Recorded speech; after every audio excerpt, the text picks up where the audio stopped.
Hey, Brave Girls, and thanks for joining me for another Brave Girls virtual story time at the National Women's History Museum.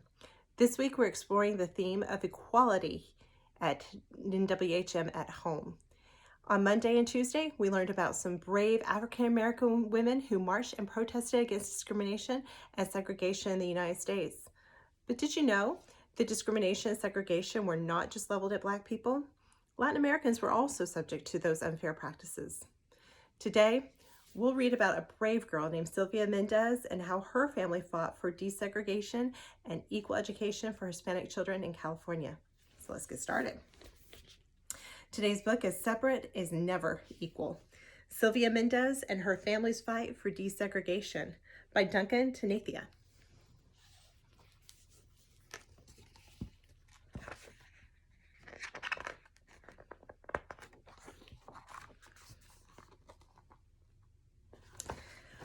Sylvia had on her black shoes. They were shiny new.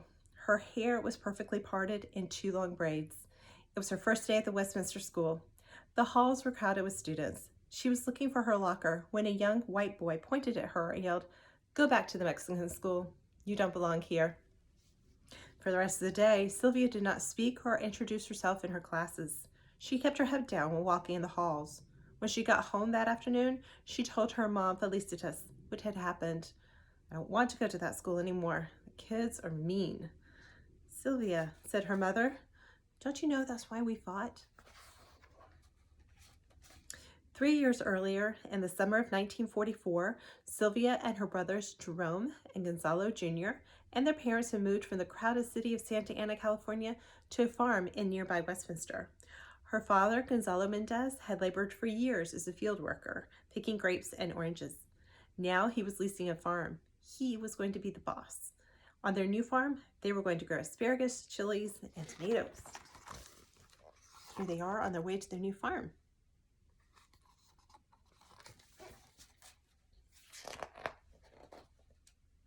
As the summer came to an end and the first day of school neared, Virginia Soledad drove Sylvia and her brothers and their cousins, Alice and Virginia, to the local public school on 17th Street so they could enroll. Sylvia was going to enter third grade. Gonzalo was going to enter second, and Jerome first. What a handsome building, thought Sylvia as they pulled into the parking lot. Tall trees lined the street in front of the school. There's a playground with monkey bars and a red swing. When they walked into the school, they noticed that the hallways were spacious and clean. And that's the Westminster School. There's Sylvia and her cousins on their way to enroll.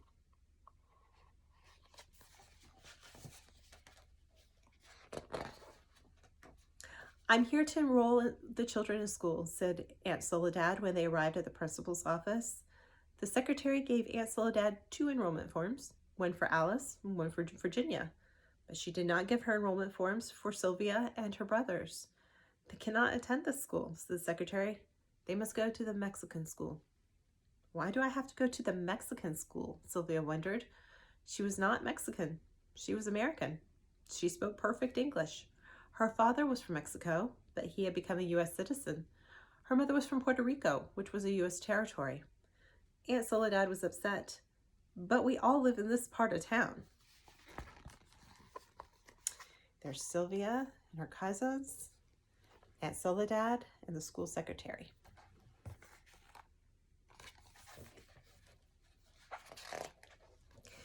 Sylvia looked at her cousins. They had light skin and long auburn hair, and their last name was Vidori. Their father was Mexican, but of French descent. Then she looked at her brothers and at her own hands and bare arms.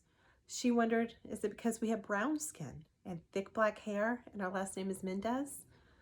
"Rules are rules," said the secretary. "The Mendez children have to go to the Mexican school." "I will not be enrolling any of them then," said Aunt Soledad, and she stormed out of the office, taking Sylvia and the other children with her. There's Sylvia, wondering if she's so different from her cousins.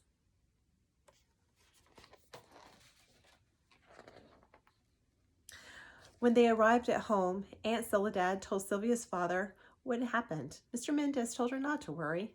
Had to be a mistake. He would take care of it. He was a businessman, and he was used to dealing with people. The next day, Mr. Mendez met with Mr. Harris, the superintendent of the Westminster School. Mr. Mendez explained that his family had just moved to a nearby farm. The public school on 17th Street is the closest school to our house. My children should attend it. Your children have to go to the Mexican school, said Mr. Harris. But why? Asked Mr. Mendez. He was not given an answer other than, that's how it's done. In the following days, Mr. Mendez met with Mr. Atkinson, the county superintendent, Mr. Harris's superior, and then with the school board, which oversaw all the schools in Orange County. But they all said the same thing. Your children have to go to the Mexican school. But why? Mr. Mendez kept asking. No one would give him a satisfactory answer. There's Aunt Soledad explaining to Sylvia's father what happened. And there's Mr. Mendez trying to reason with the school superintendent.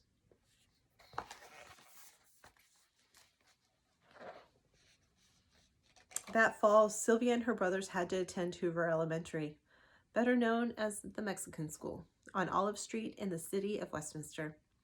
The building was a clapboard shack, and the halls were not spacious and clean. A cow pasture surrounded the school. The children had to eat their lunch outside, and flies would land on their food. There was an electric wire that surrounded the pasture to keep the cows in. If you touched it, you received a shock. School did not have a playground, not even a swing.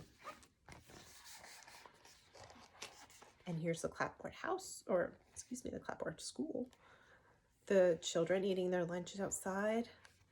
There are those cows out in the pasture.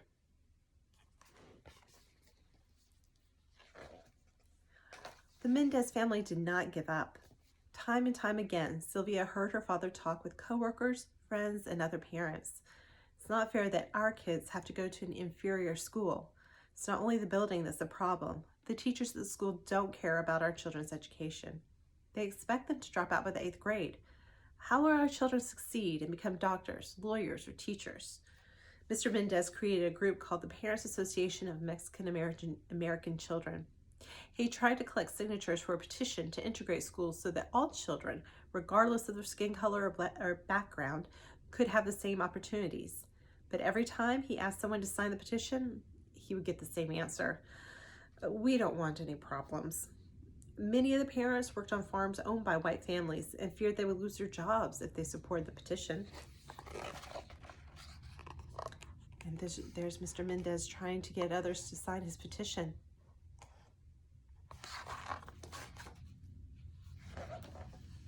One day, a truck driver overheard Mr. Mendez trying to convince a worker to sign his petition. You know, said the truck driver, you could file a lawsuit. The truck driver told Mr. Mendez about a lawyer named David Marcos who had filed a lawsuit on behalf of people in San Bernardino and had helped them integrate the public pools there. At that time, not only were schools segregated, but also other public places as well, such as pools, parks, and movie theaters. Some businesses even had signs that read, "No dogs or Mexicans allowed." Mr. Mendez decided right then and there to hire Mr. Marcos, even if it meant having to spend all of his savings to do so. And here is a picture of that segregated school with the Mexican American children out here, the white children inside, and that very hurtful sign, "No dogs or Mexicans allowed" at the public pool. Over the next few months, Mr. Mendez and Mr. Marcos traveled all over Orange County looking for people who had experienced similar problems. Sylvia watched her father leave early in the morning. Sometimes she saw him come home in the evening, but often she only heard his footsteps when he got home late at night. While he was away, Sylvia's mother had to take care of the farm. Mrs. Mendez would get Sylvia and her brothers ready for school, and then she would go out to the fields. She started the irrigation system, drove the tractor, oversaw the workers, and solved any problems that arose. There's Sylvia's father, hard at work, gathering support. And there's Mrs. Mendez, hard at work on the farm.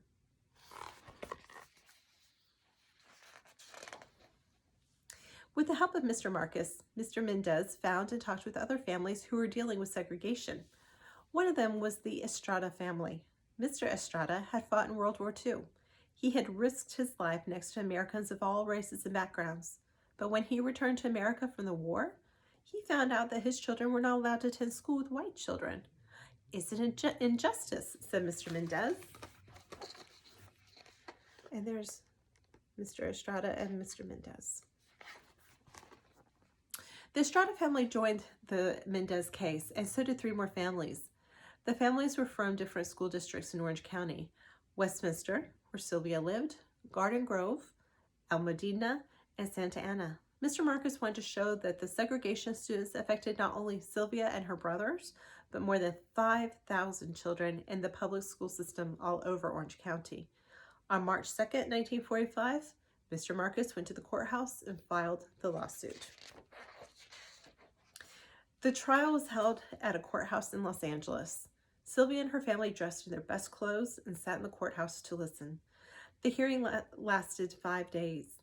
Each day, Mr. Marcus called to the stand parents from the different districts in Orange County and the superintendents from each district too. On the first day, Mr. Kent, the superintendent of the Garden Grove district, was questioned. He said that he sent children to the Mexican school to help them improve their English. That's a lie, thought Sylvia. Her English was as good as the English of any of the children at the Westminster school. Do you give the children any tests? Asked Mr. Marcus. Mr. Kent claimed he did. We do so by talking to them. That's another lie, Sylvia wanted to yell. No one had questioned her. They rejected her from the Westminster school without asking her a thing. There they are in the courthouse.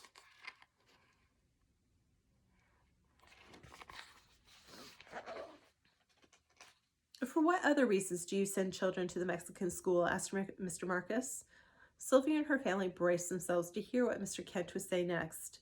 For their social behavior, they need to learn cleanliness in mind, manner, and dress.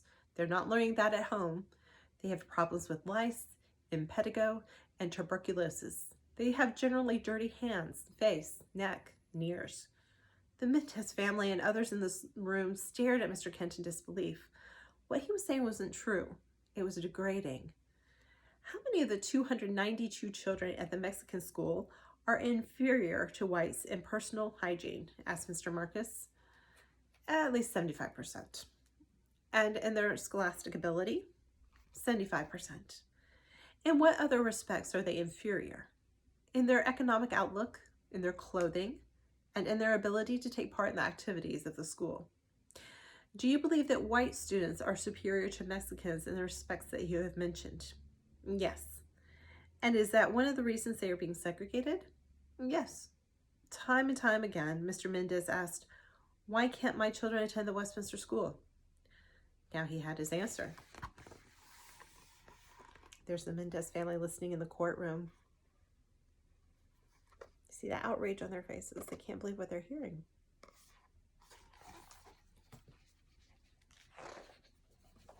On the second day, Mr. Marcus called to the stand a 14-year-old student from the Mexican school in Almudena. Her name was Carol Torres. She spoke perfect English. It was clear that she had not been sent to the Mexican school because she had problems speaking the language, as the defense lawyers claimed. And Mr. and Mrs. Mendez were questioned on the third and fourth day, and so was Mr. Harris, the superintendent of the Westminster school. Sylvia was not called to the stand, but she was ready to testify if they asked her to. She tried looking her best every morning, and she practiced what she would answer. On the fifth and final day of the hearing, Mr. Marcus called to the stand 2 education specialists to explain why it was bad to segregate children into different schools. Segregation tends to give an aura of inferiority. In order to have the people of the United States understand one another, it is necessary for them to live together. And the public school is the one mechanism where all the children of all the people go, said one of them. The judge nodded his head. He seemed to agree with this. And there's everyone testifying day after day in the courthouse.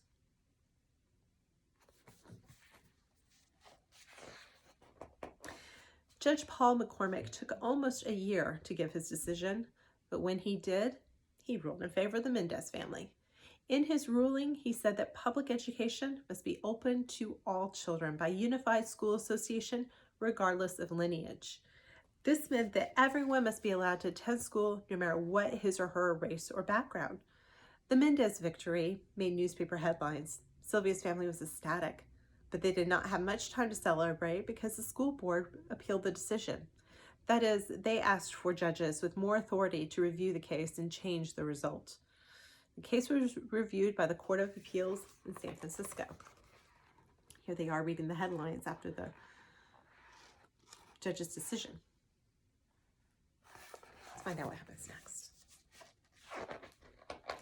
During the appeal, the Mendez family received support from the League of United Latin American Citizens, the National Association for the Advancement of Colored People, the Japanese American Citizens League, the American Jewish Congress, and other organizations.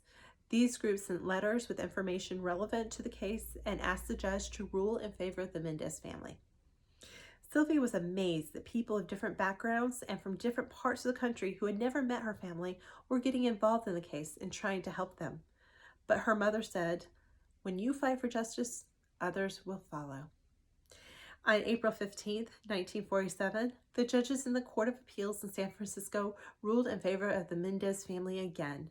That June, Governor Earl Warren signed the law that said that all children in California were allowed to go to school together, regardless of race, ethnicity, or language. And there they are celebrating in San Francisco.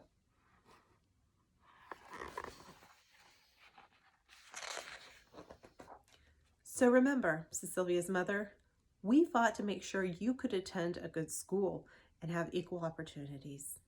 Sylvia thought long and hard about what her mother said. The next day, she returned to the Westminster School. This time, she didn't listen to any whispers. She ignored the children who pointed at her and called her names. Instead, she held her head high. Her parents had fought not only for her and her brothers, but for all their classmates. Looking around, she saw that other children were smiling at her.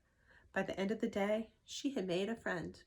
And by the end of the school year, she had many friends of different backgrounds. She knew that her family had fought for that. There's Sylvia with her new friend. There's her brother also making a new friend at school. And well, that brings us to the end of our Brave Girls story about Sylvia Mendez. There's a great author's note here in the back of the book that I would love to read to you and share you some more pictures. Author's note. In the 1940s, segregation based on race or national origin was common throughout the United States. The Mendes versus Westminster School District case paved the way for the desegregation of schools in America. After the Mendes lawsuit, similar suits were filed and won in Texas and Arizona. In 1954, 7 years after the Mendes victory, the landmark case Brown versus Board of Education desegregated schools in the entire country. Two people who played key roles in the Brown case had also been involved in the Mendes case, Thurgood Marshall and Earl Warren. As a member of the National Association for the Advancement of Colored People, Marshall had sent friend of the court briefs to the judge in the Mendes case. In these letters, he argued against segregation. He later used several of the same arguments when he became the lawyer in the Brown case. Earl Warren was the governor who signed into law the desegregation of schools in California after the Mendes victory. He later became the Chief Justice of the U.S. Supreme Court. He presided over the Brown case and ruled in Brown's favor. Sylvia, who was born in 1936, and her brothers attended the Westminster School until her family moved back to Santa Ana. Sylvia graduated from Integrated High School and attended California State University, where she studied to become a registered nurse. She worked for 33 years at a medical center in Los Angeles and then retired to take care of her ill mother. Sylvia remembers that before Felicitas passed away, she regretted the fact that so few people knew about the Mendes case and her family's fight for equality. Indeed, the Mendes case and her family's is seldom taught in school. Unlike Brown versus Board of Education, which is widely known, Mendes versus Westminster is known by few Americans to this day. After her mother died, Sylvia made it her mission to educate people about her family's fight for desegregation. In recent decades, the Mendes case has finally begun to receive some attention and recognition. Documentaries have been made about it, and books and articles have been written about it. In 2002, a public school in Santa Ana was named after Felicitas and Gonzalo Mendez. In 2007, a commemorative stamp was issued by the U.S. Postal Service to commemorate the 60th anniversary of the Mendez case. And in 2009, a high school in Los Angeles was named the Felicitas and Gonzalo Mendez Learning Center. Finally, in 2011, Sylvia Mendez received the Presidential Medal of Freedom from President Barack Obama. It's the highest civilian award a person can receive in America. Thanks to the efforts of courageous people like the Mendes family, the segregation of public schools is illegal in the United States. Unfortunately, a great deal of inequality and a kind of unofficial segregation still exists today. According to a 2012 study by the Civil Rights Project at the University of California, Los Angeles, across the United States, segregation has increased significantly in recent years. It reported that 43% of Latino students and 38% of Black students attend schools where fewer than 10% of their classmates are white. The study, which analyzes data from the Department of Education, also reveals that Latino and Black children are twice as likely to be in school where the majority of students are poor. Therefore, their schools are likely to have fewer resources and less experienced teachers. The Mendes family went to court almost 70 years ago, but their fight is relevant today. As the education specialist in the trial argued, the segregation of children creates feelings of superiority in one group and inferiority in another. We need to be able to interact and mingle so that prejudices break down, so that we can learn from one another, and so that everyone has a fair shot at success. My hope is that this book will help children and young people learn about this important yet little known event in American history. I also hope that they will see themselves reflected in Sylvia's story and realize that their voices are valuable and that they too can make meaningful contributions in this country. And here's our brave girl, Sylvia Mendez, as a child. Here she is with the Presidential Award. And here are her parents who fought so hard to make sure that she would get a good education. It's hard to see here, but this is a black and white photo of the Westminster School, and below it is the Hoover School, or the Mexican school as it was known. That brings us to the end of our book. Thank you for joining me today for the Brave Girls Virtual Story Time. Till next time, Brave Girls, keep taking on the world. See you next time. Bye.